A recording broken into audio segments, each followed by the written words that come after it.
네, 안녕하십니까. 인사드리도록 하겠습니다. 저는 인천에 있는 인천 하늘고등학교에서 수학을 강의하고 있고요. 작년까지는 한 8년 동안 3학년 부장만 하다가 올해는 이제 교무로 좀 해방이 돼가지고 교육과정 임무를 맡고 있습니다. 그리고 EBS에서 수학을 강의하고 있는데요. 제가 강의하기 시작한 지가 2002년부터 EBS 강의를 시작을 했거든요. 그래서 20년 넘게 지금 강의를 하고 있고, 학교 교직에서는 지금 27년째 수학을 강의하고 있습니다. 아무래도 제일 많은 걱정을 하는 게 수학이 아닌가라는 생각이 들어요. 실제 보면 학교에서도 학생들한테 그래서 제일 상담이 많은 케이스가 수학 상담이죠. 실제 수학을 어떻게 해야 돼요? 또 어떤 준비를 해야 돼요? 또 이렇게 많은 질문을 하는데 막상 정답은 의외로 간단하거든요. 그러니까 좀 애매한 곳에 가가지고 뭔가 헌물을 켜는 듯한. 그래서 제가 올해는 학생들 1학년, 2학년, 3학년 내신 시험지를 다 풀어봤어요, 수학을. 그랬는데 충분히 요거만 가지고도 충분히 이 문제를 풀 수 있었을 것 같은데, 왜 학생들은 그 많은 공부를 해놓고 결과에서는 자기가 원하는 결과에 도달하지 못하고 있는 걸까? 이런 걱정이 좀 많이 되더라고요. 그래서 뭐 우리 학부모님들이나 학생들이나 아무래도 제일 또 지금 걱정하고 있는 게 아무래도 수학이겠죠? 다른 과목이 걱정이에요. 아까 제가 대기실에 있으면서도 제가 수학 선생님이라서 이런 얘기를 하는 게 아니고, 학생들 3학년에 있다 보면요, 정말 깝깝한 모습을 볼 때가 많아요. 그러니까 어떤 깝깝한 모습이냐면요, 9월달, 10월달, 그러니까 수능을 한 달 남겨놓은 상태에서 인강을 보고 있는 거예요. 수능을 한 달 남겨놨는데요. 과연 그 학생이 수능을 잘 볼 것인가? 저는 단호하게 이야기해 줄 수 있습니다. 걔는 보다가 끝나는 애예요. 그거라도 안 하면 본인이 할 수 있는 게 없을 거예요, 아마. 그러니까 마치 공부라도 해야 된다라는 어떤 의무감에 강의를 보고 있는 게 아닐까. 근데 실제 보면 학생들이 영어도 마찬가지죠. 절대평가잖아요. 그러면 내가 등급을 올릴 수 있는 그 컷 점수를 잘 생각해야 되는 거거든요. 근데 올해 3월 전국연합에서 정말 말도 안 되는 일이 일어났죠. 1등급이 1%대였어요. 그러니까 4%가 1등급인데 절대평가 해놨더니 1몇 %가 1등급 받은 거예요. 저는 이게 이해가 안 됩니다, 이게. 그러니까 지금 보면 대부분 교과목별로 국어 선생님은 국어대로 중요하다라고 얘기할 거고, 전 수학이니까 수학이 중요하다고 얘기할 거고, 또 영어 선생님은 영어가 중요하다, 사회 선생님이 사회가 중요하다, 과학 선생님이 과학이 중요하다, 심지어 한국사 선생님은 한국사가 중요하다. 근데 입시는 뭘 가지고 갈 거냐 이거죠. 그게 똑같은 점수로 1대 1대 1대 1 이렇게 들어가는 건가요? 그게 아니거든요. 그건 다 아시잖아요. 그런데 과목 선생님들도 살아남아야 되니까 아마 우리 학부모님이나 학생이나 그런 이야기를 하고 있는 거겠죠. 거기에 이 팔랑귀 돼가지고 움직였다가는 제대로 된 공부도 안 되는 거고 입시 준비도 멀어지게 되는 게 아닌가라는 생각을 가져봅니다. 제가 이런 얘기들을 많이 들어보셨을 거예요. 그러니까 작년, 재작년에 이제 통합수학이에요. 통합수학. 그러니까 문이과에 구별을 두지 않습니다. 그러니까 우리가 대학은요, 문이과를 구별을 해요. 잘 봐보세요.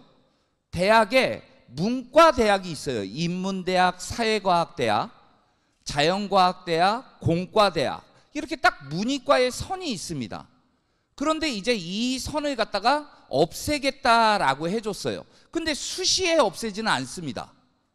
왜? 내가 자연계열 과목을 이수를 고등학교 때 많이를 했어. 그런데 나 아무래도 국어국문학과 가야 될 것 같아. 그래서 수시에 국어국문을 써? 대학이 안 받아줄 거려? 그러면 오로지 이렇게 통합수학이다라는 거는 어떻게 보면 정시에서 문을 열어줬다는 뜻이잖아요. 그래서 마치 댐처럼 뭔가 막고 있던 거를 수학에서 그냥 문과 이과 필요 없어, 허물어 줬어요. 그랬더니 어떤 일이 일어났냐 이거죠. 그러니까 문과 공부를 했던 친구들이 이과로 올까요? 한번 생각을 해보세요. 난 시인이 될 거야. 얘네들이 기계공학과를 갈 수 있을까요? 기계공학과를 희망했던 애들이 국어국문학과는 갈 수 있을까요? 일단 가고 보자. 그리고 여차하면 전과할 거야. 이런 지금 태도를 취하고 있다 이거죠. 이게 뭐 때문이에요? 수학 때문에 그렇다는 거죠. 국어 때문이 아니에요. 탐구 때문이 아니잖아요. 수학을 터놨더니, 댐을 갖다가 열어줬더니, 원래는 문과라면 확률과 통계를 해서 문과대학을 가야 되는 거고, 이과라면 미적분과 기하를 해서 가는 게 맞는 겁니다. 그 예전에도 그랬죠. 좀 이과에서 실력이 안 되면 확률과 통계를 공부해가지고 갔었어요, 일반적으로.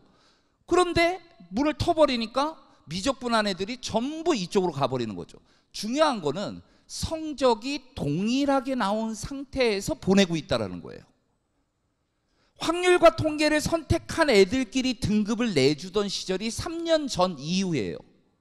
작년, 재작년부터는 확률과 통계, 미적분, 기하 학생을 동일 학생으로 생각하고 성적, 등급을 매긴 다음에 각 문과로, 이과로 뿌려버리는 거예요, 이제. 그러니까 당연히 수학을 잘하는 애들은 문과에 많을까요? 이과에 많을까요? 이과에 많겠죠. 실제 저희 학교도 확률과 통계 3학년에서 확률과 통계 과목을 해요. 그런데 이과, 서울대가 자연계열을 오려면 확통, 기하, 미분과 적분을 다 권장 과목으로 지정하고 있습니다, 서울대가요. 그러니 나는 미적분을 봐서 서울대를 가려고 준비하는 학생조차도 확률과 통계를 안 할 수가 없는 거예요, 내신에서. 내신을 또 서울대 가려니까 잘 봐야 되겠죠? 그러니까 학교 내신에서 제가 지금 확률과 통계 이과가 3개 반이고요, 문과가 2개 반 있거든요. 총 8개 반 중에. 그러니까 2개 반은 확률과 통계를 선택을 안 하는 거예요, 서울대 관심 없으니까. 그런데 실제 성적을 봤더니 확률과 통계 내신 성적의 평균 차이가 20점 이상 차이 나고 있습니다. 학교에서만 이럴까요? 실제 수능에서도 그런 현상이 일어나고 있다는 거죠. 그래서 통합 수능이 된 다음에 이런 이슈들이 지금 터져 나오기 시작한 거고, 이거를 어떻게 뭐 방어할 수 있는 수단이 없습니다. 올해 딱 발표를 했어요. 뭐라고 했냐면, 문과도 의예과를 지원할 수 있는 길을 열어줘야지 공평하다, 이런 얘기를 해서 서울대가 올해부터는 반드시 이과는 의예과 가려면 2과목을 해야 되거든요, 과탐 2를. 근데 그거를 원으로 풀어줬습니다. 그거밖에 없어요. 이제 원 해도 서울대 의예과를 지원할 수는 있습니다. 물론 당연히 원에 합격자가 훨씬 더 많을 겁니다. 투한 사람들한테 가산점, 투한 사람들한테 더 큰 가산점을 준다고 하는데, 실제 시뮬레이션 돌려봤자 이건 원이 이깁니다. 이게 왜 그러냐면 모집 단위가 크기 때문에 그래요. 예를 들어서 15만 명 선택자의 1등급은 6천 명이 나오는 거죠. 근데 3,000명 지원자의 4% 1등급은 120명이에요. 그러니까 1등급 받기가 2과목이 어렵거든요. 그래서 그런 어떤 여파들도 있다. 이게 이제 실제적인 전과 후의 추산이에요. 제가 이 1등급이라는 게 수학 1등급을 얘기해 주고 있는 거거든요. 이 통합 전에는요, 이과의 1등급이 7,000명, 문과는 13,000명, 14,000명이 저 성적표를 들고 대학을 갔었다고요. 근데 통합 이후에는 이과에서 1등급이 15,500명, 문과는 2,500명 나와요. 이 상태로 대학을 지원하게 돼 있다고요. 그러니까 문과에 가보면 이과 미적분 시험 보고 온 애들이 많은 수밖에 없겠죠. 등급이 나와 있으니까요. 그러니까 상대적으로 문과가 지금 되게 위기에 있다라는 게 딱 저 말입니다. 대학을 똑같은 성적이면 대학을 한 단계 높여버릴 수가 있습니다. 정시 지원자도 2002학년도요. 확통 1200명, 미적분 기하 선택자 1150명 정도. 그러니까 이런 데이터를 제가 보여드리는 이유 93.45%, 그러니까 작년 수능을 얘기하는 거죠. 미적분 기하 선택자입니다. 그럼 왜 이런 결과가 나오는 걸까요? 그러면 확률과 통계는 애시당초 안 되는 건가요? 등급을 받을 수 없는 건가요? 근데 확률과 통계에서도 분명히 1등급이 나오잖아요. 어떻게 보면 오늘 제가 그 정답은 드릴 수 있을 것 같아요. 왜 이런 결과가 나오고 있는지. 우리 학부모님들이나 학생들이나 앞으로 만약에 내 애가 확률과 통계를 선택하는 입장이라면 아, 요 얘기는 꼭 해줘야 되겠구나라는 걸 하나 얻어가실 수 있지 않을까라는 생각합니다. 요즘 추세입니다. 문과 침공이라는 얘기 많이 나오고 있고요. 대학 브랜드를 우선시하고 있다라는 거예요. 사실 지방대학이 많이 죽어나가는 이유가 거기에 있겠죠. 아무래도 대학 브랜드를 많이 보잖아요.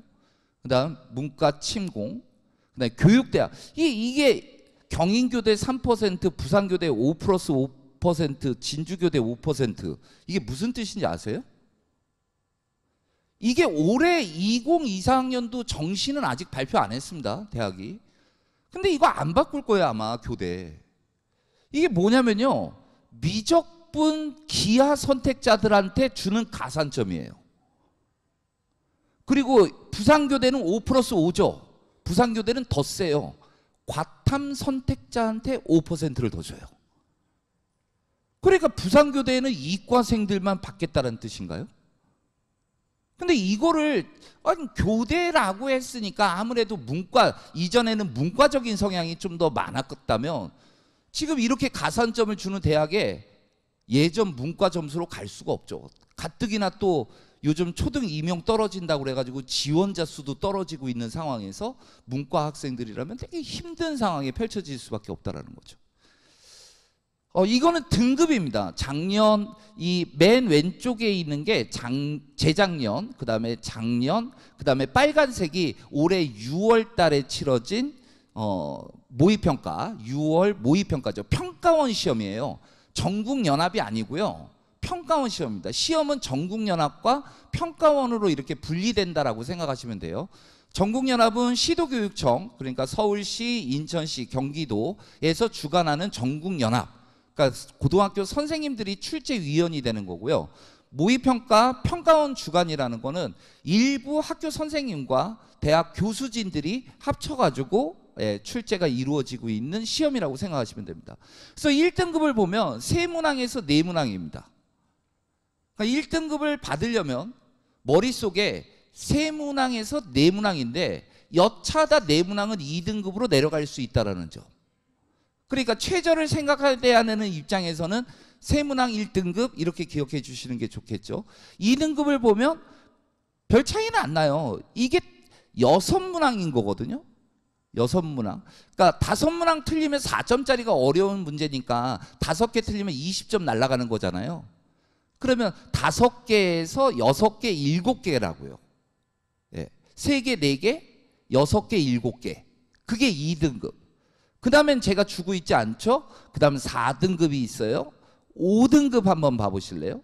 4등급이나 5등급을 보여드리는 이유는 51점, 34점, 46점, 29점, 48점, 31점. 뭐 여기 앉아있는 학생들이 지금 재학생도 있나요? 1, 2학년 학생이 있나요? 다 1, 2학년들이 좀 있군요. 예. 그러니까 1, 2학년 모의고사로 생각하시면 안 됩니다. 이거는 3학년이에요. 1, 2학년 모의고사 성적이 3학년 때도 그대로 나오면 정말 잘하는 겁니다. 그 성적이 나오기 힘듭니다. 근데 1, 2학년 때는 늘 내가 생각하는 등급만 생각하죠. 나 모의고사 여러 번 보잖아요. 1, 2학년도. 학생들은 늘 자기가 잘 본 것만 기억해요. 근데 시험은 그게 종합돼 있잖아요. 그러니까 여러 번 봤을 때 내가 국어를 1등급 받아봤으니까 난 국어 1등급이야. 수학 1등급 받아봤으니까 수학도 1등급이야. 영어도 1등급이고 탐구도 내가 조금만 하면 1등급 받을 수 있을 것 같아. 서울대 가요. 생각해 보세요. 아, 얘가 정말 서울대를 갈 수 있는 게 맞을까? 근데 좋은 것만 생각하잖아요. 근데 3학년에 딱 올라오면 그게 현실로 팍 와버리거든요. 이게 뭐지? 이래요. 근데 제가 이 4등급, 5등급을 3학년 성적에서 보여드리는 이유가 51점, 46점, 48점? 아니 수학을 공부했는데 저 따위 점수를 받는다고요? 저는 밥줄을 끊겠습니다. 애 밥을 주지 말아야죠. 이게 뭐냐면요, 수학이요 2점짜리와 3점짜리를 다 맞추면요 48점이 나와요. 2점짜리랑 3점짜리만 다 맞추면요, 아 3점짜리에서 어려운 것도 있나 보지. 아니요, 역배점하지 않습니다. 난이도 순으로 배점이 돼요. 그 일반 수학 문제집에 뭐 어려운 3점, 쉬운 4점 뭐 이런 얘기 하는데 절대 그런 거 없습니다. 그냥 3점짜리 수준인 거고 4점짜리부터 쉬운 거부터 올라가게 돼 있는 거예요. 그러니까 3점 난이도 높은 게 4점 난이도 낮은 거를 추월하지 않는다라는 거죠. 난이도를. 그걸 다 맞으면 48점이에요. 그러면 4등급은 받는 거잖아요. 그런데 우리 애가 지금 무슨 책을 공부하고 있는 걸까? 내가 지금 무슨 공부를 하고 있는 걸까? 이거조차도 완벽하게 안 돼 있는데, 아니 생각해 보세요. 4점짜리 다 맞췄죠. 3점짜리까지. 그리고 잘 찍어요. 평가원은 객관식의 문항수가 일정하게 나와요. 수학은요, 국어나 영어, 탐구 이건 안 맞습니다. 그러니까 객관식이 21문항이거든요. 정답의 개수가 한쪽으로 치우치지 않아요. 적게는 3개에서 많게는 5개, 정답의 개수가 6개, 7개 이렇게 올라가지 않는다는 얘기예요. 그럼 내가 푼 거 확실히 풀었죠? 정답 개수 3? 5번이 하나도 없네? 그럼 나머지 5번으로 쫙 찍어버리면요 최소 3개 맞는 거예요. 그럼 12점이 올라가겠네요. 아니 그런 요령이 있다라는 거죠. 그래서 지금 현재 우리 학생들이나 학부모님들이나 이 잘못된 곳에서 뭔가를 막 하고 있는 경우가 많다라는 거죠. 일단 저거를 장악하고 넘어가주는 무슨 단계가 있어야 되는데 학생들은 그게 아니고 남들이 하니까 하는 걸 해야 되는 거예요. 그거 안 하면 또 불안하거든요. 1, 2학년 학생들 저기 좀 포진돼 있던데 여러분들은 얼마나 기회가 큽니까? 지금 2학년이라면 이제 수능에 해당되는 수원, 수투를 배우고 있는 거고 1학년은 그런 수원, 수투의 기본이 되는 공통 수학을 배우고 있는 거니 앞으로 남은 시간 동안 정말 수학을 열심히 해놓는다면 정말 빠른 입시를 준비해 나갈 수 있지 않을까요? 3학년에 올라와 가지고 수능 성적을 이렇게 쭉 끌어올려 가지고 예를 들어서 뭐 국수영 탐이 전부 3등급이었어요. 그래서 내가 정말 죽어라 밤새고 공부해가지고 수능날 올 1등급을 받는다? 이게 불가능한 건 아닌데요. 수학이 준비가 끝나 있는 친구들한테만 해당 사항이 있어요. 이게 3학년이 되면요 우리 3학년 친구들 알 거예요. 자기 공부 시간에 수학을 얼마만큼 많은 시간을 투자하고 있는지. 제가 예를 들어 드리면요 수학이 6월 모의평가 때 얘는 수학이 끝난 애예요. 수학이 1등급, 나머지가 다 3등급이었어요. 그런데 뭐 이제 수학이 끝나 있으니까 수학은 좀 심심할 때 하는 거예요, 걔는. 나머지 시간이 많이 남잖아요. 그래서 먼저 영어를 하나 올리더라고요, 영어를. 그래서 1등급 절대평가 1등급 만들어내고 그 다음에 탐구 한 과목을 1등급 만들어가지고 9월 모평 때 3, 국어 3, 수학 1, 영어 1, 탐구 하나 1, 또 탐구 하나는 3. 이 9월 모의평가 성적이에요. 그런데 이제 수능이 됐는데 수능에 1등급이 나왔어요. 이게 왜 그러냐면요 또 얘가 정말 안 되는 게 국어였거든요. 국어 안 되는 애들의 특징이 있어요. 이게 혹시 내 아이가 국어 모의고사를 봤더니 어떨 때는 1등급, 어떨 때는 3등급, 어떨 때 2등급, 등급이 항상 일정하지 않고 이렇게 왔다 갔다 하는 애들, 차라리 1등급 쭉 받거나 3등급을 쭉 받는 학생이면요 그 학생은 공부를 시키면 돼요. 근데 1등급, 3등급, 2등급, 3등급, 1등급, 1등급, 2등급 이렇게 왔다 갔다 하는 애들은요 절대 국어 공부 안 해요. 왜? 지가 국어를 잘하는 줄 알아.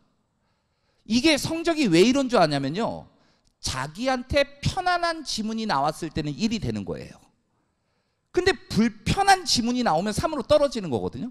그럼 수능 때 편안한 게 나올까요? 불편한 게 나올까요? 그건 모를 일이잖아요. 아, 나의 그 수능을 운에 맡길 거예요? 이 학생이 아까 제가 얘기해드렸던 이 학생이 국어가 안 되는 애인 거예요. 쉽게 나오나 어렵게 나오나, 애들 1등급이 98점이었다는데 84점 받고 이러던 애예요. 그러던 애가 수능이 됐는데 수능에 그때 당시에 수능이 불국어였어요. 수학은 좀 평이했고 국어가 불이었어요. 얘는 체감을 못하는 거예요. 못하는 애라. 그러니까 평상시대로 그냥 걔는 84점 맞았는데 1등급 컷이 84점까지 온 거예요. 그래서 1등급이 됐어요.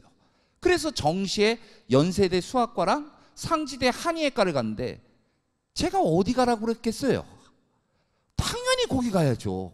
근데 끝내는 연대를 가더라고요. 그러더니 그 다음에 와서 또 수능 봐, 그 다음에 와서 또 수능 봐. 제가 보지 말라고 그랬거든요. 너는 운이 좋았던 거라고? 말을 안 들어요. 그러니까 아마 연대 수학과 이제 졸업할 때가 됐죠. 네. 그래서 이 수학이라는 게 뭐 국어도 마찬가지고 수학의 공부가 어느 정도 되어 있느냐에 따라서 뭔가 입시 설계가 다 달라지게 돼 있다는 거죠. 그러니까 기준점이 먼저 잡혀야 된다는 점을 말씀드리고 싶은 거예요. 뭐 이거는 어디에서 많이 나오느냐는 문제인데요. 이 수학 1, 수학 2 공통적으로 11문항씩 나오고 있고요. 다만 작년, 재작년부터 이 수학 2의 함수의 극한과 연속이라는 단원에서 2문항씩밖에 안 나오고 있어요.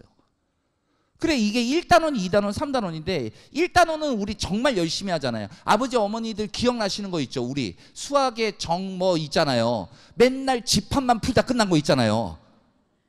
공감하시죠? 애들도 마찬가지거든요. 에너지를 앞에다 다 쏟아요. 그러다 보니까 뒤에 가면 흐려져요. 항상 그래요. 그래서 적분에서 좀만 어려워지면 실제 미분만큼 적분이 어렵지 않은데도 불구하고 되게 난이도를 높게 생각한다든지, 수열에 대해서도 수열의 귀납적 정의가 가장 고난도로 나오는 문항이에요. 근데 그쪽 파트에 대해서 대비를 안 하고 있다든지, 뭐 대비할 것도 없지만, 그러니까 어디에서 어렵게 나오는지에 대해서 생각을 해볼 필요가 있겠죠. 아까 이제 제가 이 수학에 대해 강의가 끝나면 이제 입시에 대해서 선생님이 설명을 해 주실 텐데, 아까 대기실에 있는데 선생님이 이런 질문을 하시더라고요. 그건 학생한테도 받아봤어요. 고3 학생이라면 공감을 하실 것 같아요. 아, 선생님, 요번 6월 모의평가는 기존의 이 수능 모의평가랑 좀 시스템이 이상했어요. 수학에서. 보통 우리가 어렵다라고 하는 객관식은 13번, 14번, 15번, 20번, 21번, 22번, 29번, 30번이 어려운 문항입니다. 1, 2학년 학생들 이 번호 문항 아니에요. 여러분들은 지금 선택 과목이 없어서 21번이 제일 어렵고 30번이 어려운 거예요.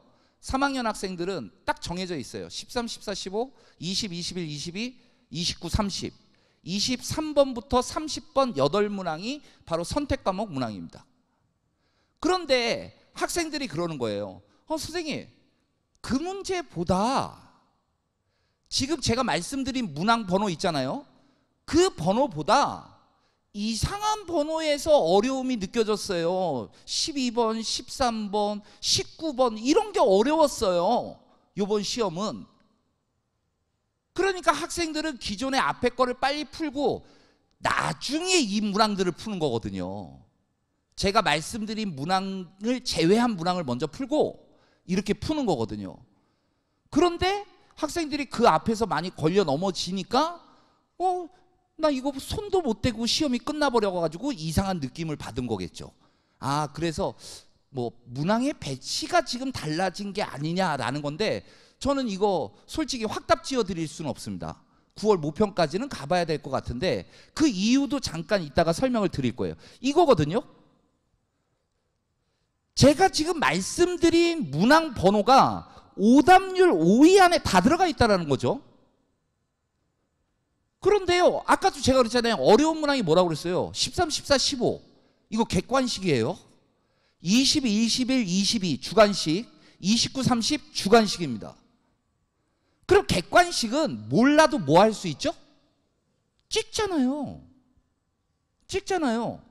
근데 주관식은 찍기에는 숫자들이 너무 많아요. 1부터 999까지거든요. 로또 맞히는 게 편해요. 로또는 숫자 얼마 안 되잖아요. 그러니까 주관식을 맞춘다는 자체가 어려워요. 그럼 봐보세요. 오답률 1위가 미적분이나 기하 22번이고요. 공통적으로 30번이고요. 그 다음 14번이 올라왔고 21번이 올라와 있어요. 시스템 바뀌었어요? 안 바뀌었어요? 안 바뀌었죠. 근데 학생들은 왜 그렇게 느낀 걸까요? 어려운 쉬운 문제 푸는데 시간 다 보내고 이 문제 손 안 댄 것처럼 느껴지거든요. 제가 볼 때. 그러니까 실패한 거죠. 그럼 막상 손대 봤을 때 풀 수 있을까? 풀 수 있는 문제도 있었어요. 사실. 풀 수 있는 문제가 있는데 원칙적으로 풀면 앞에 문항보다 더 어려워요. 예를 들어서 22번 문항이 선생님 입장에서 그 문항을 해설하려면 어려운 문항이에요. 근데 학생들 입장이 학생이 시험 문제 풀면서 선생님처럼 풀 이유는 없잖아요. 아, 시험 끝나고 학생들한테 이 문제를 어떻게 푸는지 해설을 해줘야 되는 건가요? 시험 보고 나서 수능 끝나고 친구들한테 이 문항은 뭐가 어려웠고 이렇게 해가지고 설명을 해줘야 되나요? 아니잖아요. 학생들은 그냥 풀어서 답만 나오면 되는 거잖아요. 22번이요. 그냥 예를 들어서 해보면 돼요. A가 0이 아닌 정수래요. 함수는 A 값만 딱 나오면 되게 간단했어요. x세제곱 플러스 ax제곱이라는 3차 함수였어요. 그냥 A만 있으면 함수값 구하고 끝나는 문제예요. 근데 A는 0이 아닌 정수래요. 그래서 저 심심해서 이게 뭔 소린지 1 한번 넣어봤어요.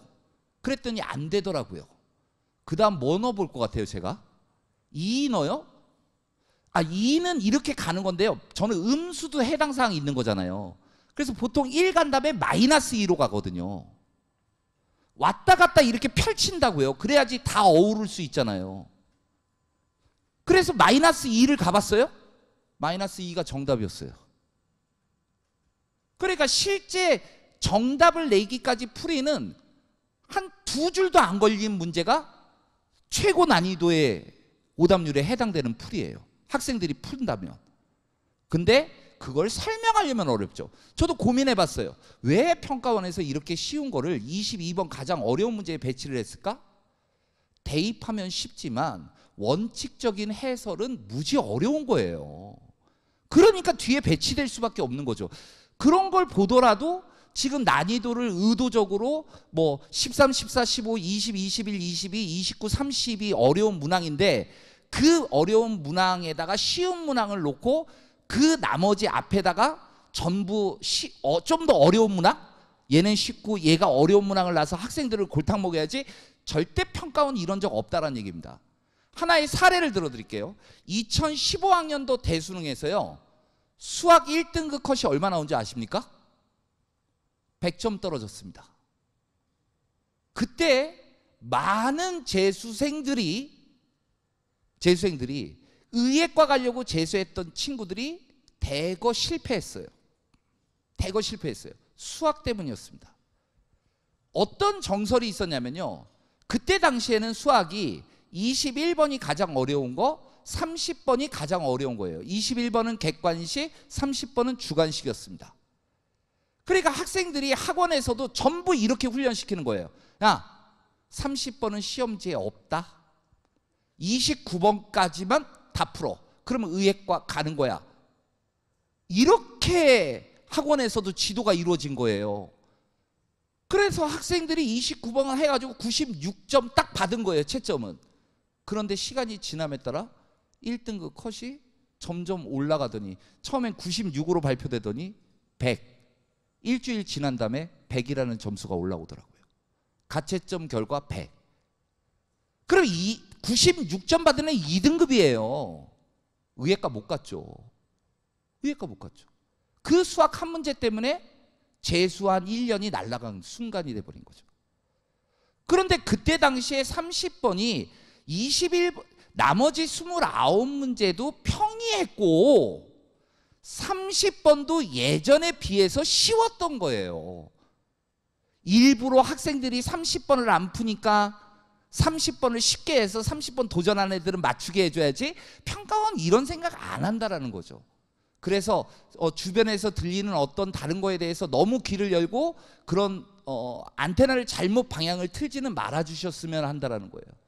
여태까지 평가원이 보여왔던 시스템이 그대로 작동되고 있는데 이건 오해하실까봐 제가 이 오답률만 보더라도 실제 오해 소지가 충분히 있죠.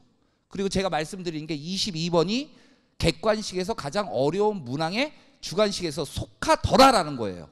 학생들은 쉽게 풀 수 있을지 모르나 해설적으로 원칙적으로 어려운 문항이다라는 점을 말씀드리고 싶다라는 거죠. 학습을 하실 때 이제 보통 보면 우리가 수학 1, 수학 2 공통 과목, 이제 이걸 공통 과목이라고 그러고 선택 과목에 확률과 통계, 미적분, 기하가 있다라는 건 이제 아시겠죠. 공통 과목의 난이도가 높을까요? 아니면 선택 과목의 난이도가 높을까요? 공통 과목의 난이도가 높은 겁니다. 그러니까 고난도 문항은 공통에서 나온다라는 거죠. 근데 선택 과목은 되게 조심스러운 거예요. 왜 그러냐면 선택 과목 간 선택 유불리가 작용하면 안 되거든요. 그러니까 사실 확률과 통계는 쉬워요. 미적분이 좀 어렵고요. 기하는 어려워요. 그 미적분과 기하가 어려운 건데 그럼 확률과 통계가 쉬우면 안 되잖아요. 그러니까 확률과 통계도 좀 30번은 어렵게 내는 거예요. 확률과 통계를 어렵게 못 냈다? 그러면 미적분하고 기하도 난이도를 낮춰야 되는 거라고. 그 선택 과목의 유불리를 벗어날 수는 없습니다, 절대. 근데 공통 과목에 대해서는 제한이 없습니다. 그래서 확률과 통계 선택자들은 실제 문제를 빨리 풀고 공통 과목에서 점수, 시간 투자를 해서 공통 과목에서 점수를 올리고 있는 지금 추세예요. 실제 보면요, 수학 1과 수학 2의 평균만, 선택 과목별 평균을 보면요, 확률과 통계 학생들이 약간 높아요. 그 정도로 시간 투자를 더 많이 해서 많은 문항을 풀어내고 있다는 거죠. 그래서 일단은 공부를 하더라도 수원 수투는 더 심화된 학습까지 진행이 되어야 된다라는 점을 말씀드리고 싶은 거예요. 그리고 선택 과목에 너무 에너지 많이 쏟지 마라. 8문항과 18문항의 차이예요. 단어는 3개 단원씩 다 동일하고요. 국어 학습 시간, 수학 학습 시간대, 국어 탐구, 영어 학습 시간, 그 비중을 얼마로 가져가고 있냐라는 거죠. 1학년 학생이면 그냥 학교 내신 공부하는 게 최고 아닌가요? 2학년 학생들도 학교 내신 공부하는 게 최고 아닌가요? 3학년들은 지금 1학기 때 수시로 가려면 내신 공부를 해야 되는 거고요. 그리고 수시에서 만약에 최저가 있는 교과 전형을 지원하려고 한다면 수능을 잘 봐야 되겠죠? 네. 그때 이제 최저를 수학으로 선택하는 친구들은 거의 없어요. 수능 최저는 영어와 탐구 하나로 보통 맞추죠. 일반적으로. 그러니까 수학은 공부의 대상이 아니더라고요. 근데 제가 뭐 최저 맞추는 공부를 가르쳐 드리는 건 아니고요. 일반적으로 그러면 수능을 잘 보려면 학생들한테, 그러니까 공부를 잘하는 학생 그룹이죠. 그래도 상위권이라는 얘기를 듣는 친구들한테 하루 수학 공부량, 예를 들어서 하루에 10시간을 공부한다면 수학에 대한 투자 시간이 얼마 정도 일어날까라는 거예요. 얼마 정도라고 생각하세요? 10시간의 수학 공부 시간이 7시간 정도 돼요. 적어도 50%는 넘거든요. 네. 근데 그 밸런스가 안 맞아버리면 수능 이 밸런스를 못 맞추고 있는 거와 똑같은 거가 되겠죠. 아까 제가 정답을 좀 드릴 거라고 얘기했잖아요. 확률과 통계 선택자들이 1등급 숫자가 적잖아요. 아, 문과 애들이니까 수학을 못해서 적을 것 같아요? 확률과 통계라는 과목이 쉬워요. 그리고 2학년 때 끝마친 학교들도 있고요. 여기 명호고등학교는 2학년 때 끝마쳤는지 안 끝마쳤는지 모르겠지만 보면요, 확률과 통계 선택자들의 수학에 대한 투자 시간이 작아요. 하루에 10시간을 공부한다면 확률과 통계 선택자들은 2시간에서 3시간이 수학 투자 시간이에요. 그러면 나머지 차이 나는 공부를 어디에서 할 것 같아요? 탐구해요, 얘네들. 그래서 사탐의 1등급 컷을 보면요, 어떨 때는 50, 어떨 때는 48이 나와요.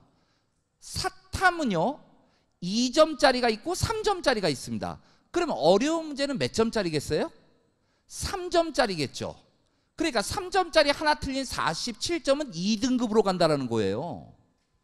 쉬운 거 하나 실수해 준 애까지 1등급 해줄게, 이게 사탐이에요.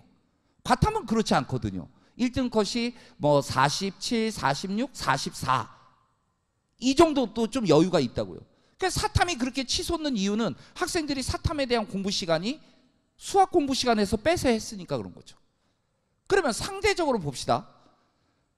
수학을 3시간 공부한 학생과 수학을 5시간에서 7시간 공부한 학생이 똑같은 시험을 보는 겁니다. 누가 1등급이 많이 나올까요? 공부 많이 한 애가 나오겠죠. 그러면 거꾸로 생각해 보세요. 확률과 통계 학생이 확률과 통계가 쉬우니까 빨리 끝마치고 수원이나 수투에 대한 공부 시간을 늘려서 이과처럼 5시간에서 6시간을 수학을 공부한다면요, 확률과 통계 선택자 1등급 나올 거요. 이거 완전히 다 뒤집어져 버릴 거요, 판세가요. 그런데 확률과 통계 선택자들이 수학을 그렇게 오래 앉아 있지를 못한다고요. 제발 그걸 알았으면 좋겠어요. 그러니까 입시가 수학에 너무 치중되어 있는 거예요. 저 대학에서 수학교육 전공하고 대학원에서 수학교육 전공하면서 정말 이 수학에 대한 아름다움만 학생들한테 가르칠 줄 알았어요. 제 아들도 수학과를 졸업했거든요. 제 아들한테 제가 수학과를 추천할 수 있었던 이유는 뭘까요? 그 아름다움이라는 게 있다라는 거죠. 납득 안 되시죠? 예? 수학에 웬 아름다움? 그런 게 있어요. 그냥 정말 이 문과 감성이 아니고요, 그 아주 작은 양수라는 게 수학에서 입실론이거든요. 근데 교수님이 그 입실론이라는 걸 설명하면서 그러는 거예요. 자네가 생각하는, 마음속에서 생각하는 아주 작은 양수 하나를 생각하게, 그게 입실론이야. 그런데 거기에 제가 뻑갔어요. 그냥 내 마음속에 있는 아주 작은 양수래요. 근데 사람마다 다 다른 거잖아요. 나는 이게 작을 수도 있고 얘가 작을 수도 있는 거잖아요. 근데 그게 다 된다라는 거죠. 너무 멋있잖아요. 그게 안 멋있군요. 그래서 지금 입시를 보면 실제 비중이 수학과 국어로 가고 있다는 거예요. 작년 수능을 보면요, 수학이에요. 그래서 수학의 표점이 무지 높아요. 그래서 수학을 만약에 100점을 받아버리잖아요. 그러면 어떤 현상이 일어나냐면 탐구 한 과목 3을 갖다가 카바에 쳐줘요. 100점을 받아버리면요. 그런데요, 거꾸로 국어를 100점 받으면요, 탐구 3을 다 제껴요. 국어도 지금 어려워져 가지고요, 표점이 보통 100점 맞아야 143? 요 정도가 정상이에요. 1등급은 137? 요 정도요. 그런데 그때 국어 100점이 표준 점수가 150점이에요. 아까 이따가 한번 선생님 입시하면서 탐구 표준 점수들 보여드릴 겁니다. 뭐 사탐 기껏 높아야 70, 68 이럴 거요. 거기서 차이 나봤자 몇 점 차이도 안 나요. 2, 3점, 1, 2점. 1등급이 2등급으로 가도 표준 점수는 3점 차이. 그런데 한번 잘 생각해 보세요. 150점? 1등급 컷은 137점. 13점 차이 나면요, 다른 거 3, 3마저도요 제껴요. 그러니까 지금 국어나 수학이 때로는 이렇게 시소를 타고 있어요. 국어가 어려우면 둘 다 어렵게는 안 가더라고요. 그건 좀 의식을 하고 있는 것 같아요. 그러니까 수학이, 작년엔 수학이 높았고요, 어려웠고요. 그 재작년에는 국어가 어려웠어요. 근데 꼭 이런 시소예요. 그럼 올해는 국어가 어렵지 않을까라는 생각이 자연스럽게 드는 거죠. 지금 현재로는. 그리고 현재 우리 학생들의 공부 시간은 얼마가 될까요? 우리 부모님들은 그런 거는 개발이 안 되나요? 기술 개발이 지금 자동차가 자율주행 시대로 가고 있는데 우리 애한테 이렇게 칩을 하나 이식해가지고 얘가 잠자고 있나 노나 이런 걸 핸드폰으로 볼 수 있는 건 없을까요? 아니, 그런 게 있으면 우리 애의 문제점을 정확하게 내가 도와줄 수 있을 것 같은데요. 학교에 선생님들 찾아가셔서 정말 학교에서 우리 아이가 공부에 전념하고 있는 게 맞는 건지. 근데 저는 저희 학교가 기숙학교거든요. 기숙학교니까 저희 학교는 한 달에 한 번 내보내요. 그러다 보니까 애를 그냥 가둬놓는 거예요. 그럼 주말에 누가 나가야 돼요? 교사들이 나가야 있을 거 아니에요. 3학년 애들 있는데 3학년 부장이 안 가 있으면 되겠어요? 그러니까 애들을 너무 많이 보다 보니까 애들 눈빛만 보면 오늘 얘 몸 상태가 보여요. 그 정도로 애들이 관찰이 돼요. 그래 애들도 저를 속이지를 못하는 거예요. 얘가 공부하고 있는지 딴짓하고 있는지 그게 다 보인다라는 거죠. 생각해 보세요. 가끔 집에서 공부하고 있을 때 문을 벌컥 여세요. 열면 안 되죠. 근데 놓고 하면요 애들 동작이 너무 빠르거든요. 순식간이에요. 키보드 딱 단축키 누르면요 화면 전환 탁 돼버려요. 그러면 화면 전환됐으면 일단 의심하세요. 화면 전환되고 작업하고 있는 것까지 진행을 못 하거든요. 보통 애들이 아무리 빨라도 그 단계까지는 못 가더라고요. 화면 전환 시켰는데 강의가 있는데 정지돼 있더라고요. 그 단계예요. 그 플레이까지의 이 버튼이 눌려지기 전에 그 급습을 하실 수가 있다고요. 그러니까 확인 좀 해보시라는 거죠. 확인 좀. 애들이 책을 많이 사잖아요. 정말 이 책을 공부하고는 있는 게 맞을까? 너 공부하고 있니? 네. 그럼 끝인가요? 우리 부모님들도? 그 책이요 이렇게 뒤집어 보세요. 이 책이 있잖아요. 우리 부모님들 아시잖아요. 이렇게 책을 갖다 밑둥을 보면요 거기가 시커매지거든요. 우리 애가 손이 시커매가지고 시커매진 게 아니고요. 이게 공기랑 만나면 시커매지게 돼 있는 거예요. 종이가. 그러면 내가 책을 봤을 때 이게 시커매져 있는지 안 시커매져 있는지 보면 이 책을 공부하고 있는지 아닌지는 알잖아요. 적어도 6월 모평 전에는 수능 특강이라는 책은 다 끝냈어야 돼요. 이게 전략이거든요. EBS가 70% 연계해서 간접 50% 연계로 떨어졌어요. EBS 할 거 없네요. 근데 올해 평가원장이 발표했잖아요. 맨날 수학에서도 체감을 못 느끼겠다고 하니 체감을 느끼게 해주겠습니다 했잖아요. 그래서 보니까요 그래프를 똑같이 줬어요. 아예 수능 특강에 있는 그래프를요 숫자 변형 없이 줬어요. 그냥. 그러니까 그런 문제를 풀 줄 아는 친구는 당연히 모의평가 그 문항을 풀 수가 있는 거예요. 그런데 정말 공부 시간이 얼마 나오는지. 학생들은요 평일날은요 학교 수업이 많아요. 1교시부터 7교시. 그리고 끝나고 저녁 먹고 저녁에 어디 가고. 그래서 저희는 기숙학교잖아요. 그러면 아침에 6시 20분에 기상이거든요. 그럼 밥 먹고 학교 나와서 1교시 수업이 8시 20분에 시작해서 끝나는 시간은 4시 10분이면 끝나요. 정규 수업이. 그 이후부터 공부를 할 수 있죠. 11시 반까지. 공부를 더 원하는 사람은 12시 반까지 공부를 해요. 저희 학교는. 그러면 공부 시간이 꽤 많잖아요. 너 몇 시간 공부했어? 그럼 6시간 공부했대요. 너 왜 6시간밖에 안 나와? 공부 시간이? 그러면 자기는 이게 맥시멈이래요. 아니 다른 애는 8시간 나왔다는데 그건 안 된대요. 그러니까 학생들은요 남는 시간에 공부하는 것 같아요. 남는 시간에 공부하는 것 같아요. 제가 우리 부모님들한테 이 비유를 한번 해드릴까요? 만약에 저금을 해서 돈을 모으고 싶을 때요 남는 돈으로 저금하면 어떻게 될까요? 남은 적 있으세요? 아니 통장에 남은 게 있어야지 저금을 하는 거죠. 아니 그래서 저금이라는 거는 먼저 저금을 하고 적은 돈으로 줄여서 살아야지 적금을 들 수 있는 거 아닌가요? 근데 저는 공부도 마찬가지라는 생각이 들어요. 애들은요 지 할 거 다 하고 남는 시간에 공부를 하니까 공부 시간이 적은 거예요. 공부 시간을 띄워놓고 해야 되는데 그걸 띄워놓지 않고 공부를 계획을 잡는다는, 계획이 없다는 뜻이죠. 적어도 내가 아침에 언제부터 언제까지는 공부할 거고, 점심시간이 저희 학교는 70분이에요.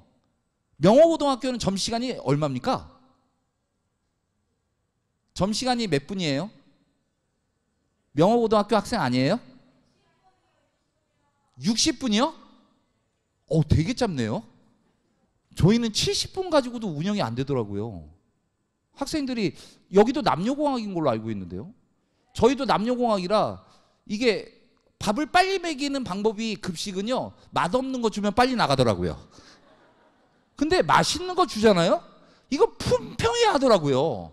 남학생들은 그냥 먹어요 막. 근데 여학생들은 다네, 짜네, 오늘 칼로리 얼마네 막 이러면서 먹어요. 그래서 점심시간을 학년별로 먹을 테니까 분명히 남는 시간이 있을 거고, 그 시간도 공부하면 될 거고, 저녁 시간도 마찬가지일 거고, 그렇게 시간을 확보해서 내 공부 시간을 마련해야 되는데, 할 거 다 하고 공부하려니까 피곤하고, 그러니까 한숨 또 자야 되고, 언제 공부할게요? 그래서 공부에 대한 좀 좋은 습관을 들여야 된다는 점, 그리고 수학이라는 것뿐만이 아니고 다른 과목에서도 수시 최저라는 생각으로 공부하는 거와 난 정시야라는 걸 공부하는 친구들이 의미가 다르다라는 거예요. 자, 우리 부모님들도 우리 애가 앞으로 아빠 나 정시야, 이제부터 나 정시 파이터야, 응원해줘. 절대 응원해주지 마세요. 왜 그러냐면요, 내신을 버리겠다는 신호거든요. 그 내신을 버리는 순간 어떤 일이 일어나냐면요, 학교 수업 시간이 다 멍 때리는 시간이 돼버려요. 왜? 자기하고 관련이 없어져 버리거든요. 수능 과목 이해에는 관심이 없거든요. 그러니까 일단은 내신 공부를 하게끔 지도해 주는 게 올바른 겁니다, 우리 부모님들. 그리고 내신에 비해서 사실 대학이라는 게 딱딱 가지면 좋잖아요. 근데 그렇지 못한 경우도 있거든요. 그런데 정시가 나오면 또 한 번의 기회라고 생각하셔야 되는 거예요. 수시는 수시대로의 기회가 있는 거고요, 정시는 정시대로의 기회가 있어야 되는 거예요. 근데 그 정시라는 거를 최저로만 생각하니까, 고대가 최저가 제일 높은 편이거든요. 고대 이제 교과전형 말고 학업부 수형, 교과전형도 최저가 있죠. 학업부 수형이나 계열적합 수형을 보면요, 올해 고대가 좀 낮춰줬어요. 탐구 2과목의 평균을 올림을 해야 돼요. 그러니까 예를 들어서 2등급, 3등급이면 걔는 3등급이 돼버리는 거예요, 탐구가. 그래서 4합 7, 4합 8이었어요. 4합 8. 그런데 올해는 이제 탐구 잘한 거 한 과목만 들어가요. 그러니까 편해졌죠. 자, 그러면 고대의 최저 충족률은 얼마가 될까요? 고대의 최저 충족률은요, 그러니까 실제 일반계 고등학교는 한 40%, 특목고는 한 60% 정도입니다. 실제 보면요. 그러니까 최저를 못 맞춘다라는 거죠. 그거를 가까스로 해놓으니까 그래요. 여기서 1 나오고, 내가 수학은, 국어는 1 나오고, 수학은 내가 못하니까 3 나오고, 영어는 1 나오니까 탐구는 2 나오면 최저 통과할 수 있어, 이렇게 생각했는데 갑자기 탐구가 어려워서 하나 삐끗한 거죠. 탐구는 왜 어려워지는지 아세요? 탐구만 수능 보러 오는 애가 있어요. 말도 안 되죠? 다른 과목은 대충 봐요. 그런데 탐구 가지고 시합하기로 했대요. 아니, 저는 그런 애들 못 보게 했으면 좋겠어요, 제발. 진짜 수험생들만. 그래서 수능을 봤어? 그러면 대학 지원을 의무화시킨다든지, 그래야지 좀 잡스러운 이 올바른 성적이 나올 수 있을 거 아니냐라는 거죠. 그래서 이상하게 6월, 9월에 탐구 점수를 일정하게 받는 친구들이, 예를 들어서 2등급 받던 애가 수능 가가지고 3등급, 4등급으로 떨어지는 사례가 나타나진다는 거예요, 실제 보면.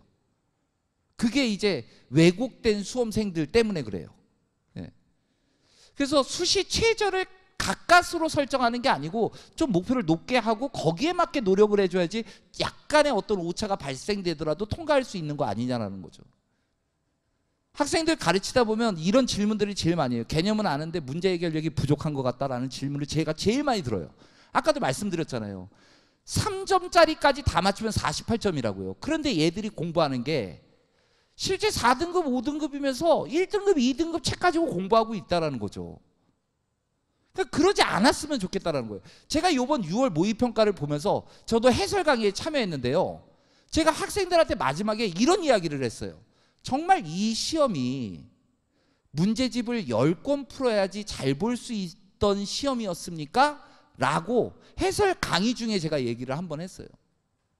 정말 수능 특강이라는 연계교재 그 한 권만 완벽하게 내 걸로 이해해도 충분히 풀 수 있는 문항 아니었습니까? 저 자신 있게 얘기합니다.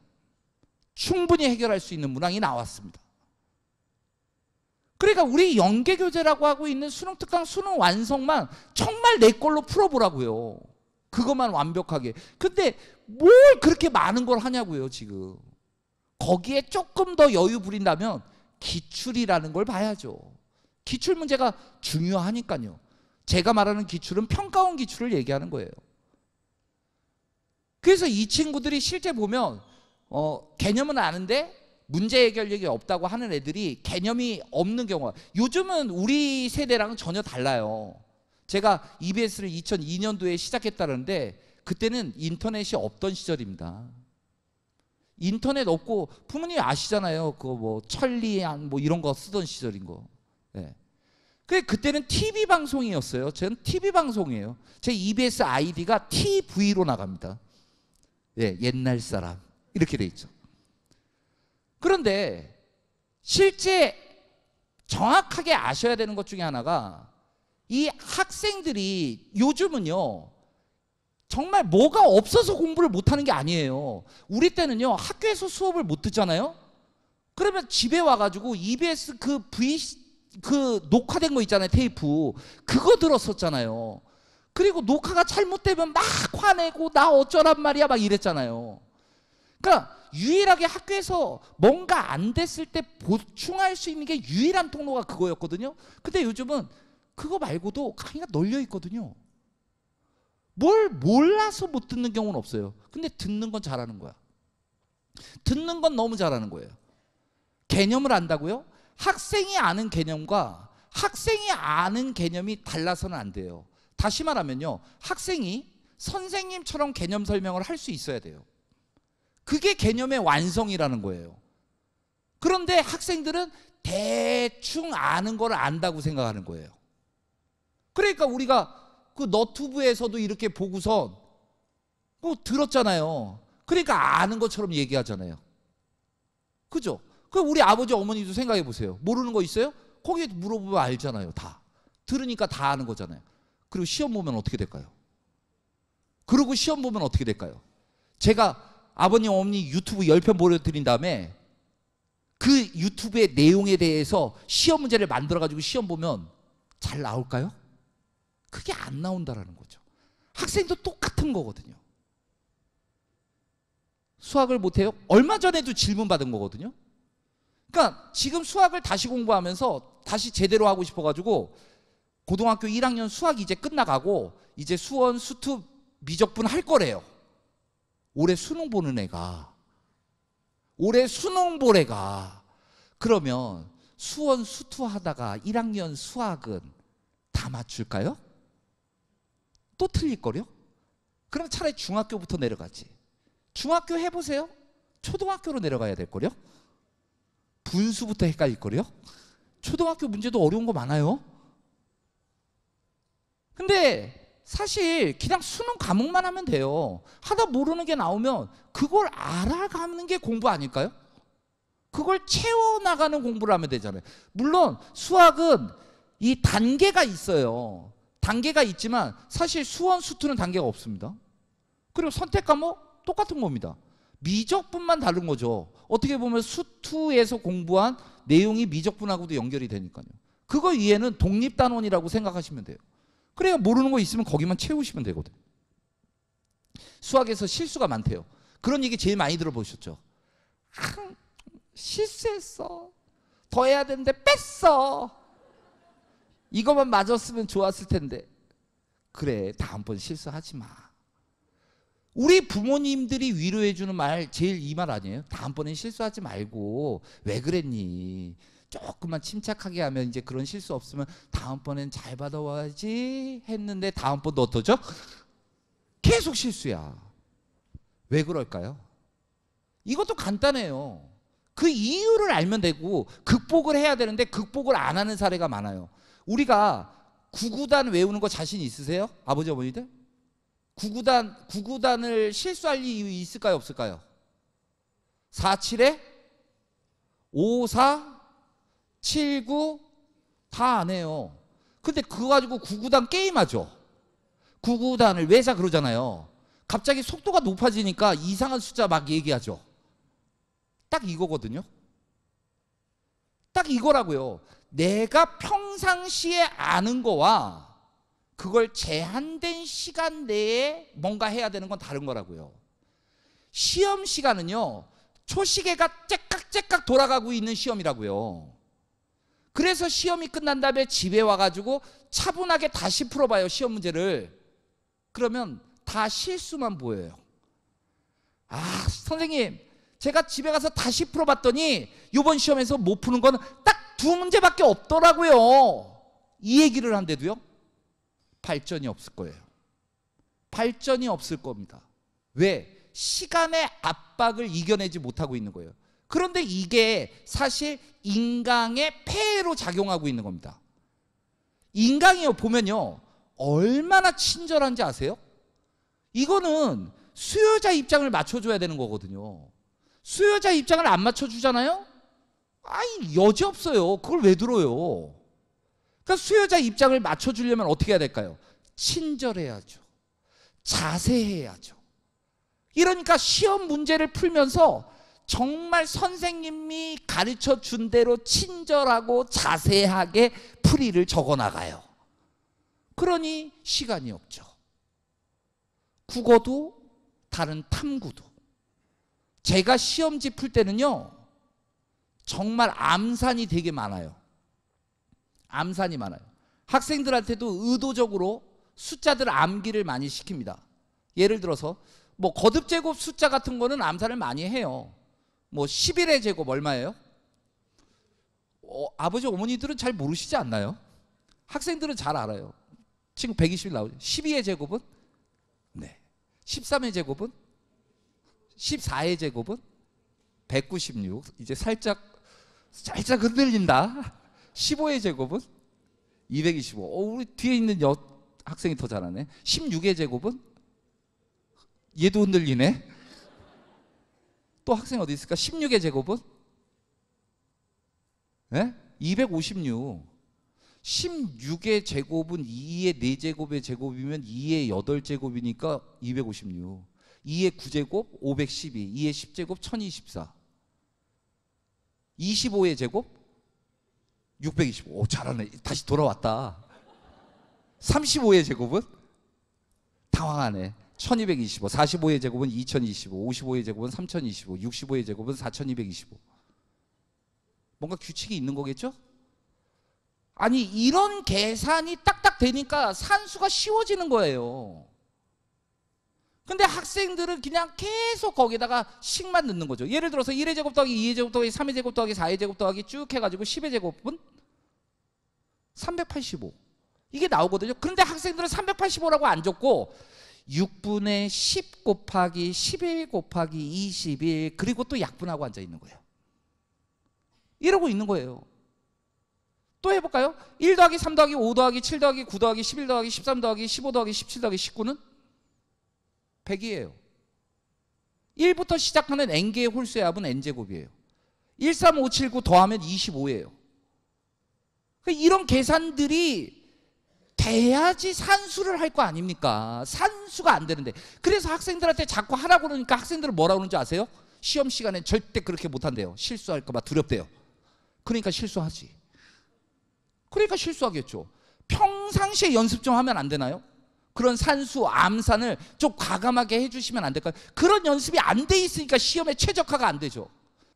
그래서 이게 속도 역량 검사가 아니라고 얘기하지만 지금 수능은 역량 검사로 흘러가고 있다는 거예요. 그걸 부정할 수가 없어요. 그런데 그런 대비를 안 한다고요? 아니 국어에서 지문 독해 능력이 떨어지면 그만큼 시간 오래 걸리는 거 아니에요? 문제 읽는데 시간 오래 걸리면 그 시험 날아가 버린 거 아닙니까? 화원에서는 계산이 많아요. 그 계산을 빨리 못하면 30분 내에 20문제 절대 못 풀어요. 수학도 마찬가지거든요. 그런 공부를 좀 해달라는 거죠. 실수, 평상시에 그런 연습이 안 돼 있으면 늘 실수라는 말은 수능 끝날 때까지 나타나지 않을까. 기출만 해서는 안 되는 것 같아요. 그리고 수학 포기자라면 포기하면 되는 거죠 뭐. 아니 수학을 안 해도 되는 거잖아요. 수학을 꼭 해야 돼요? 수학을 안 해도 되는 거 아니에요? 그런데 만약에 대학을 가야 될 때 수학이 필요하대요. 그러면 해야죠. 본인이 선택하면 돼요. 나는 수학을 안 할 거야. 그럼 수학을 반영 안 하는 대학을 가면 되잖아요. 그러니까 수학이 너무 힘든데 애한테 그렇게 가혹한 행동은 시키지 마세요. 네. 수학 없는 거를 찾아주는 게 더 나을 것 같아요. 그 수학이 일반적인 수학학습은 개념학습을 하고 유형 연습을 하고 기출문제를 풀고 실전 연습 이 단계를 거쳐야 돼요. 근데 이게 수학학습뿐만이 아니고요. 모든 학습이 다 마찬가지예요. 이게 시험 잘 보는 공부법이에요. 그러니까 내가 개념이 돼 있으면 개념을 착실하게 공부를 하고 그 개념에 따라 어떤 스타일의 문제가 나오는지를 연습을 하고 그게 실전에서는 어떤 문제가 나왔던지 그리고 새로운 문제로 내가 시간 잡고 연습해 주는 이 단계를 갑니다. 지금 시점은요, 이 유형 연습 단계입니다. 지금 수능 입장에서 볼 때요, 유형 연습 단계예요. 6월이. 그 다음에 7, 8월이 기출문제 연습 기간입니다. 그 다음 9월 이후부터는 실전 연습해 주시면 딱 적당한 시기가 될 겁니다. 제가 이 학습이라는 얘기를 모두에서도 했는데 이게 배우락 익힐 습이거든요. 그런데요, 애들은, 학생들은요, 학은 잘해요. 배우는 건 이제 저희 때랑 차원이 달라요. 배우는 거는 어디를 통해서 무조건 알아와요. 근데 저희 때처럼 안 되는 게 이 습이더라고요. 저희는요, 책이 많지 않았어요. 그러다 보니까 하나를 정말 여러 번 봤던 것 같아요. 그게 습이거든요. 저 습에요, 이 한자를 보면요, 이게 새의 날개짓을 형상화한 거거든요. 습자에 익힐 습이잖아요. 왜 새의 날개짓을 습자, 익힐 습자에 썼을까? 어미새가요, 아기 새한테 나는 법을 가르쳐 주는 거예요. 이게 학이죠. 야, 날개 힘 빡 줘. 쫙 펴. 흔들어. 그럼 나는 거야. 이게 이론이에요. 그러면 애기 새가 엄마 말대로 날개 쫙, 잘 안 펴지네. 쫙 펴. 날아. 죽어요. 걔 죽어요.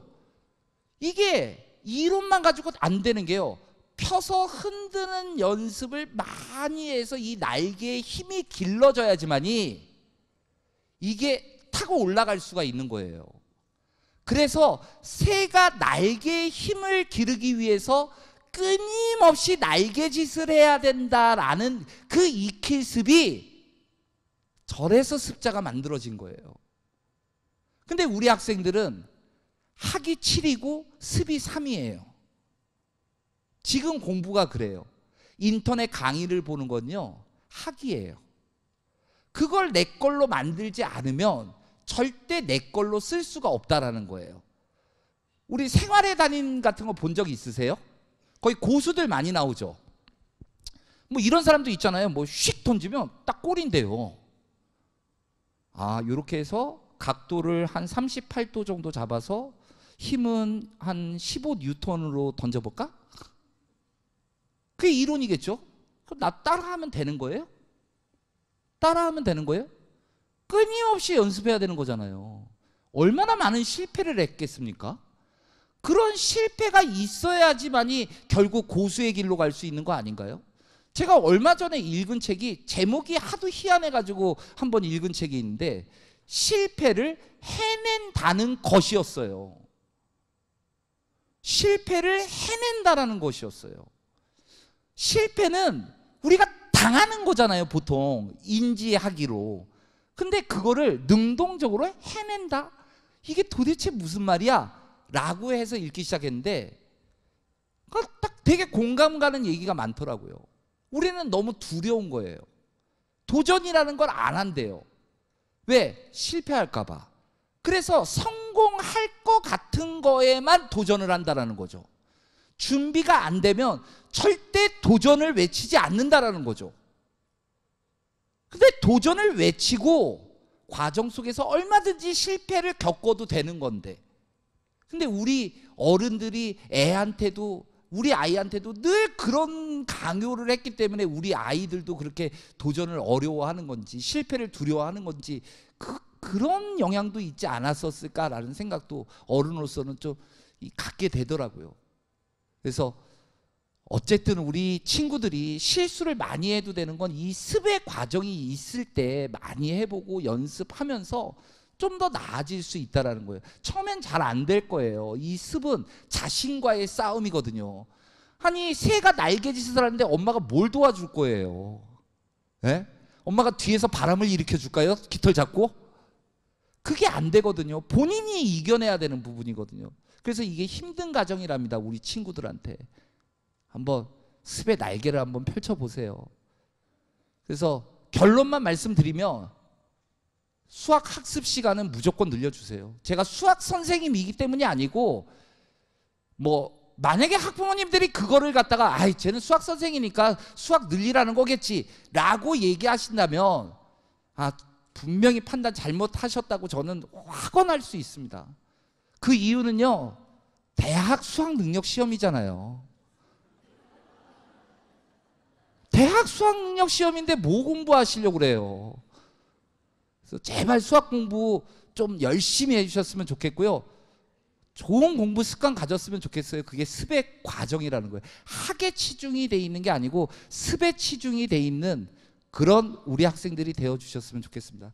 사실 기적이라고 하는 거는 정말 나하고는 뭐 관련이 없고 우리하고는 관련이 없고 어떤 누군가의 행운의 사나이, 정말 어떤 기적적인 사람, 그런 사람만이 누리는 단어가 기적이라는 단어라고 생각했어요. 이것도 어느 책에 있는 글귀였는데요. 어제와 다른 오늘, 오늘과 다른 내일, 그 하루하루의 차이가 기적을 만든다라는 내용이었어요. 근데 이 글귀가 너무 와닿더라고요. 기적이라는 건 나랑 상관없어 라고 했는데 너무 평범한 거였는데 그게 어려웠었다라는 거죠. 근데 정말 어려운 거죠. 어제와 다른 오늘이고요, 오늘과 다른 내일을 만들어 나가야 되는 거예요. 그게 얼마나 어려운 일이겠어요. 우리는 어제와 같은 오늘이고요, 오늘과 같은 내일일 거잖아요. 그래서 나한테는 기적이 없었구나. 우리 학생들은 우리 어른들보다 살 날이 더 많잖아요. 이 말 한마디는 꼭 기억했으면 좋겠어요. 어제와 다른 오늘, 오늘과 다른 내일, 그 하루하루의 차이가 분명히 여러분들의 꿈을 이루게 해줄 수 있을 거라고. 오늘 수능이 159일 남았어요. 이 159일의 변화를 통해서 여러분들의 목표가 꼭 이루어지기를 진심으로 기원하도록 하겠습니다. 지금까지 EBS 수학 영역의 심석이었습니다.